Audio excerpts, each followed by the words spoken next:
Hello grade 10s and welcome back to the Junior Tiki online teaching platform. I am Similo Sienga and I'll be instructor for this video. In this section, we'll be plotting a position time graph for a trolley moving down a slope. Let's get started. What we will need for this experiment is measuring tape,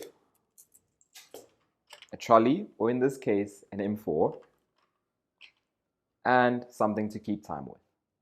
Alright, so now we've got our setup. Essentially what we're going to do is roll the car down the incline, then measure at each second, theoretically so.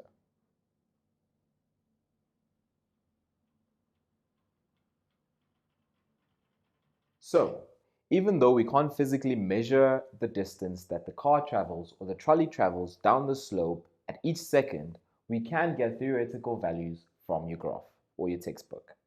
Essentially, those values are then plotted down to give you this graph over here. Basically, to get the instantaneous velocity, you can then calculate the gradient between 2 points on this graph. We now know how to plot a position time graph for a trolley moving down a slope. I will see you in the next video.